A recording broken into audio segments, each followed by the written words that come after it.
So, walang kami. Kumbaga ayaw lang namin pangunahan yung natulungan. Di ba? So, yung mga, ito Wala, mga, nalulungkot na ako kasi hindi na kami magkasama. Ilabas mo yung totoo. Magpakatotoo tayo. okay, game. Huwag peke. Game. Go. Sino simula? Bakit ka nawala? Bakit ka nawala? Nawala ako kasi... Simula nung una nating problema. Kwento mo. Huwag mo ikwento yung kung ano yung dahilan na kasalanan mo kasi ayoko ring banggitin. Teka, kailan mo siya nawala? Anong date o ano? Yan. December 19 after Christmas party, hindi na siya umuwi. O, asa kayo December 19? Hindi. Bakit? Basta kung may problema kami ni Pacboy.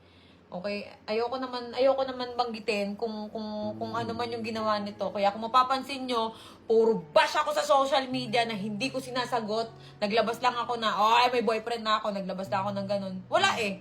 Doon ako naging masaya eh. Kumbaga, si Pacboy sa side niya, nung time na yon siguro masaya siya. Tapos ako, bumira ako nitong January. Sige, masaya na ako biglang. Ito na yung kasiyahan ko. Ikaw kasi ang problema sa'yo, hindi ka nagpapakita sa social media. Yun lang yung problema.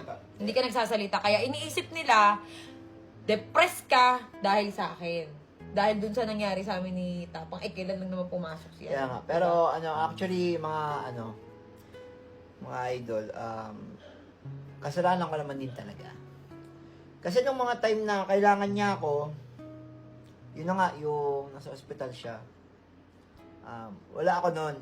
Halos inumaga na ako pauwi nun. Pero, ang totoo nun, kahit nagalit siya kasi yung time na nasa ospital siya, walang kasama yung bata dito sa bahay. Oo, hindi, huwag natin ano yan.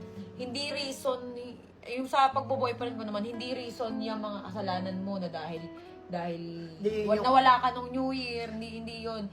Teka lang okay, yung mga nangyari noon na sobrang stress na ako, na-stress na talaga ako na hindi ko na nakayanan, hindi na nakayanan ng mental health ko talaga na lagi ako na hospital, di ba? Yung time na yon, yun na yung nagkaka-problema kami ni Pacboy na. Actually, mahal namin ng isa't isa. Pero, walang kami.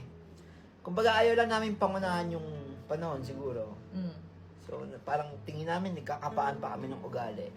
Tingin ko, may inaantay siya na gawin ko para mapulpil siya na sige, okay na to. Teka lang, maano? Basta yun yun. Nasabi ko na. Maano? Pulpil. Ano yung pulpil? Mapunan. Mapuna. Pulpil. Kumbaga, kunyari, parang may inaantay siya na bagay na i-improve ko sa akin. Pero tingin niya, hindi pa niya nakikita. So, parang gano'n. So, waiting tayo doon hanggang dumating tayo sa point na hindi na kami magkasundo. Actually, may mga away kami na tago. May away din naman kami na nakikita niyo. Ngayon, kaya kami magkasama ni Kalbo. Yan, kasi para ayoko nakikita siya na ganyan, na parang nahihirapan. Kasi nung hindi na siya nagpapakita, lilinawin ko lang, nung hindi na siya nagpapakita, wala pa si Tapang noon.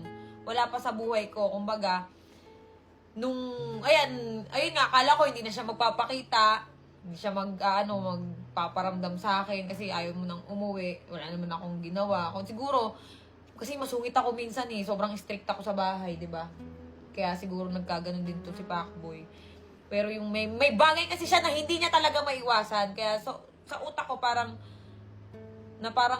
sakit-sakit na parang ano bang kulang, ano bang kailangan kong gawin para itigil mo yung ganitong bagay. Parang, napagod na ako na parang yung binibigay kong love, hindi worth it. Yung binibigay kong payo, hindi tumatalab. Hindi ko na alam gagawin ko. Ngayon, may dumating sa buhay ko na parang, sige, subukan ko. Okay. Yun. Pero yung pagmamahal ko kay Pacboy, hindi nawawala yung bilang pamilya. Pero hindi mo naman ginamit talaga si Pacboy. Kasi maraming sabi, ginamit mo na si Pacboy, nagpaka-famous ka lang daw after nun. Eto ha. After mo mag-4 million, parang hindi mo na si Pacboy sa Hindi ko kasalanan kung dumami yung followers. Pero nung una pa lang, nung nakilala ko si Pacboy, nagbablog na ako. Sa YouTube ako noon. 'Di ba?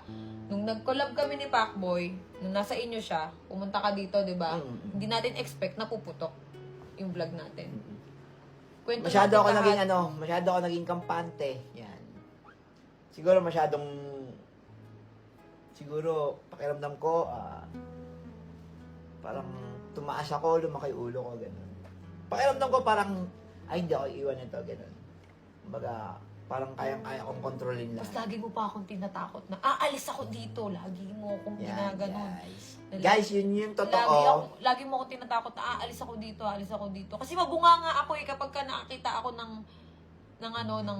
yung pagpasaway siya, maingay ako eh. Kasi siguro na narindi rin. Siguro hindi ko yung mga panahon na yon, hindi ko pinahalagahan yung pagmamahal nito. Yumabang ako. Kumbaga, Hindi ka yumabang na yung mamayabang ka, ganto ka. Hindi ka ganun. Kumbaga, naging kampante ka lang. Na, hindi ako iiwan nito. Parang ganun. Hindi ako bibitawan nito. Kabisado mo na ako eh. Parang isang suyo ko lang dito. Ganun. Yun, masyado ka naging kampante. Ayun, gusto ko lang din mag-sorry kay Pacboy. Kung gusto ko rin mag-sorry sa inyo. Alam ko, nasaktan ko yung feelings mo. hindi. Ngayon lang, alam mo yan, ngayon lang ako ganto. Hindi ko rin alam, parang biglang boom, biglaan eh. Siguro sa sobrang saya ko, hindi ko na namalayan na nasasaktan ko na pala si Pacboy. Hindi, pero wala ka naman sa eh.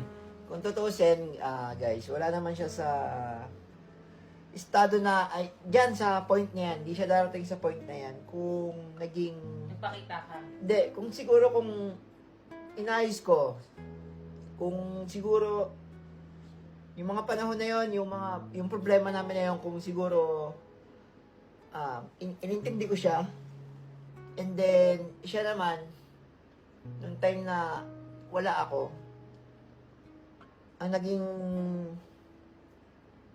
comfort zone niya is yung nandun siya sa Cebu. And siguro si Boy Tapang yun nandun, that time, na-stress siya sa akin. And, tingin ko napagod na rin siya. Naiintindi. Paulit-ulit ka noon Yun na, napagod. napagod na siya. Napagod ka na rin. Kasi tumakbo kayo. Parang napagod ka na rin din. Hindi, Napagod. sa totoo lang.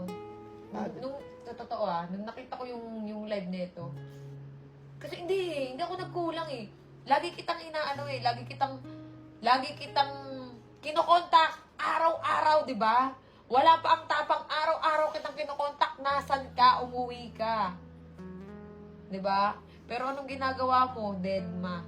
Ito, sa loob ng 1 year yung magkasama. Ano man sa'yo, Pacboy, na yung kay Cherry White na yun, yung magsisimula siya ulit na hindi ka na niya makakasama. Kumbaga, parang magsisimula ulit kayo sa umpisa. Totoo naman kasi niyan. Kaya naman natanggap ko yun sa kanila ni Tapang. Hindi ako tumingin sa hindi ako tumingin sa galit eh. Yung naging sila. Ang tinignan ko kasi dyan yung mga bagay na naitulong mo. Kung paano mo nabago yung isang Pacboy, kung paano mo natulungan. Di ba?